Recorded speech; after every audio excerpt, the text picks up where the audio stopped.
नमस्कार, वंदे मातरम। मैं हूं श्यामगिरी। आप देख रहे हैं हमारा चैनल मुद्दा भारत का। मुद्दा भारत का यानी मुद्दा आपका। मुद्दा है महाराष्ट्र से जुड़ी राजनीति खबरों का। फ्रेंड्स, आज शिवसेना का वर्धापन दिन है, यानी दोनों शिवसेना का, शिवसेना शिंदे गुट का, शिवसेना उद्धव गुट का, दोनों का वर्धापन दिन है। एक शिवसेना जो है दशकों पुरानी है और एक शिवसेना अभी भी बनी हुई है। तो दोनों के बारे में हम जानकारी थोड़ा सा ले लेंगे और जानेंगे कि शिवसेना वर्सेस शिवसेना कौन किस पे भारी पड़ता हुआ दिख रहा है। सर लोकसभा में जो रिजल्ट आया उसमें उद्धव की शिवसेना जो है वो शिंदे की शिवसेना को भारी पड़ गई। पर शिंदे की शिवसेना को भारी पड़ गई ऐसा भी नहीं बोल सकते। ऐसे बोल सकते कि वो पूरे महायुति को भारी पड़ गई। ये बात सच है। बिल्कुल बिल्कुल। 19 आते हैं उनके आघाड़ी के, तो सीधा ही बात है कि भारी पड़ गए। मगर ये स्थिति बदल सकती है, क्योंकि कैसा है ना कि लास्ट टाइम एक फैक्टर था मोदी जी। अभी कुछ लोग बोल रहे कि भाई तुमको पिछले बार मोदी का फायदा मिला, मतलब महायुति को, अब ये फायदा नहीं होगा। मगर मैं तो थोड़ा ऐसा बोलूँगा कि मोदी जी की वजह से बहुत सारे वोट गए, वो अभी मिल सकते हैं। वो मिल सकते हैं। मोदी जी का जो एक उन्होंने हिंदू मुस्लिम का जो छेड़ा, उसकी वजह से मुस्लिम एक साथ हो गए।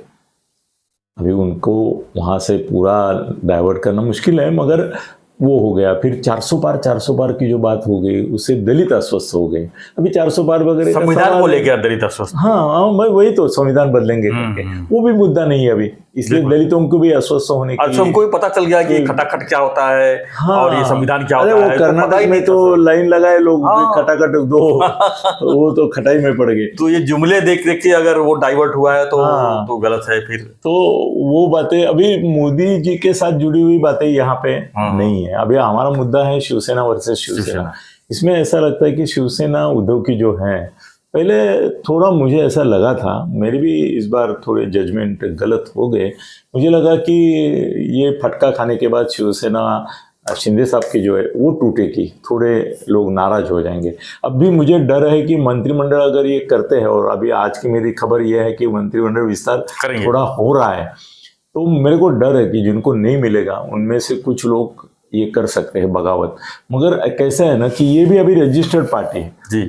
यहाँ भी जब तक 2/3 नहीं निकलते कैसे जाएंगे?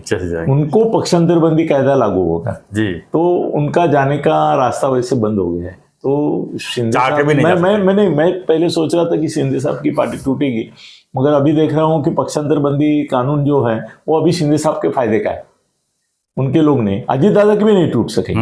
उनके भी 40 है, 30 को टूटना होगा, इतना तो है नहीं, इतना असंतोष भी नहीं है उनके उसमें। और हर एक को समाधान कोई ना कोई, और सबको टिकट चाहिए ना। अभी अगली बार का टिकट जो है वो चाहिए। तो जो 40 लोग हैं, 288 टिकट है अभी, 40 लोग हैं इनके, अजीत दादा के, इनको 107 है, तो 100 40 80 करीबन 200 टिकट तो फिक्स हो गए। अभी इसमें बदला बदली करने की जो गलती पिछली बार लोकसभा में की इन्होंने, वो नहीं करेंगे।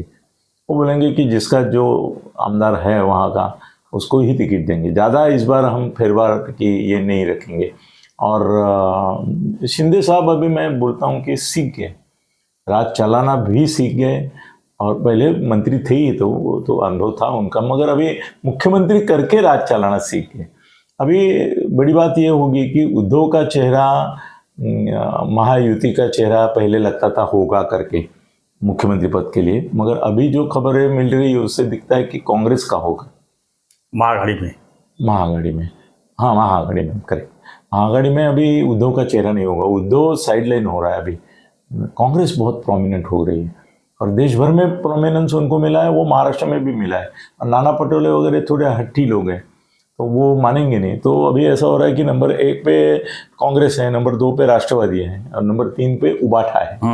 जबकि यहाँ पे ऐसा है कि बीजेपी और शिंदे साहब की शिवसेना एक बराबरी का नाता है। भले 40 और 107 का डिफरेंस मैं मानता हूँ, मगर बड़े भाई छोटे भाई की बात भी कुछ हद तक चलती है दोनों में।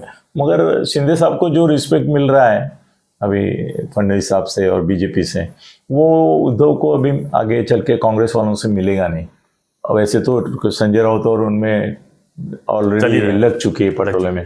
तो मेरे को लगता है कि आगे चल के जो सरकार बनेगी उसमें अगर इलेक्शन में इन्होंने चेहरा ही शिंदे साहब का रखा तो मराठा समाज है, ये है, और फिर वो ब्राह्मणवाद मनुवाद का सिक्का भी नहीं लगेगा फडणवीस आने के कारण जो होता है वो। एनीवे सर, विषय अपना अलग है, शिवसेना वर्सेस शिवसेना, आज दोनों का वर्धापन दिन है। हाँ, तो दोनों को शुभेच्छा दे दो। दोनों को शुभेच्छा देते हैं। देना तो है जी। ये भी मित्र है अपने, वो भी मित्र है, ऐसा दुश्मनी तो नहीं है हमारे। सर, शिवसेना की अगर इतिहास हम देखें कि बाला साहब जी ने जो शिवसेना की शुरुआत की और वो मराठी आदमी के लिए की, मराठाओं के लिए की, और उन्होंने न्याय भी मेरे ख्याल से दिया, यूनियन बनाई उन्होंने, हर कंपनियों में उनका यूनियन। मराठी ठसा जो है, मराठी छाप जो है मुंबई के ऊपर, वो शिवसेना बाला साहब की जो थी उसकी वजह से रही, नहीं तो ये केंद्र शासित कब का हो चुका होता। मुंबई वो महाराष्ट्र में है, इसका क्रेडिट बाला साहब को देना ही पड़ेगा। जी बिल्कुल देना चाहिए।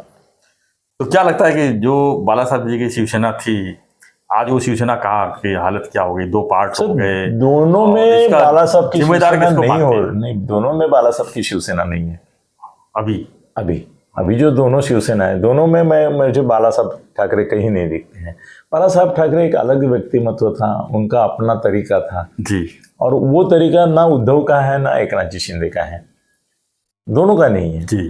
वो कॉम्प्रोमाइजिंग पोजीशन में रहते हैं हमेशा उद्धव, मतलब स्वार्थ उनके लिए सबसे ज़्यादा प्राइमरी स्टेज है। इनका ऐसा है कि राज चलना चाहिए, पार्टी चलनी चाहिए। अभी देखो ना कि उन्होंने मंत्रिमंडल में भी जो लोग ऊपर भेजे और नीचे भी लिए, वो उन्होंने अपने इन लोगों को लिया है कि जो पार्टी में एक्टिव थे, जिन्होंने उनके साथ त्याग किया। उद्धव का ऐसा नहीं है, वो पूरा अभी उसका दिमाग में एक ही पद है, मुख्यमंत्री पद बस, जो उसको मिलने वाला नहीं है। और शिंदे साहब का ऐसा है कि कल मैं बोलूं क्या, अगर ऐसी हालत हो गई कि किसी और को मुख्यमंत्री बनाने के बाद ही सत्ता आ सकती है, मुख्यमंत्री पद छोड़ना पड़ेगा, ऐसी बात आ गई शिंदे साहब के ऊपर। तो उद्धव ने मुख्यमंत्री बनने के लिए युति तोड़ी थी, शिंदे साहब वो नहीं करेंगे, वो समझदारी से बोलेंगे कि भाई ठीक है, मैं उप मुख्यमंत्री बनने को तैयार हूँ, फडणवीस बने ना, हाँ, तो बोलेंगे ये जो है इसको बनाओ आप मुख्यमंत्री, मैं और फडणवीस उप मुख्यमंत्री होंगे। यहाँ तक जा सके, वो एडजस्टमेंट करते हैं, कॉम्प्रोमाइज करेंगे। ऐसी हालत में सर अजीत पवार को आप मुख्यमंत्री देख रहे हैं क्या? नहीं, मैं अजीत पवार को नहीं देख रहा हूँ, मैं किसी और को देख रहा हूँ, मगर अभी आज वो समय नहीं है बोलने का, समय मगर नहीं, अच्छा नहीं होगा आज बोलेंगे, उसका गलत अर्थ निकलेगा। मगर शिंदे साहब ये एडजस्टमेंट करेंगे कि भाई ठीक है, सत्ता आ रही है ना अपनी, बनाओ मुख्यमंत्री। और थोड़ा और बोलूँ क्या? बोलिए ना सर, शरद पवार की पार्टी ही इनके साथ आ जाएगा महायुति में, और सुप्रिया सुळे को मुख्यमंत्री बनाओ करके बोलेंगे।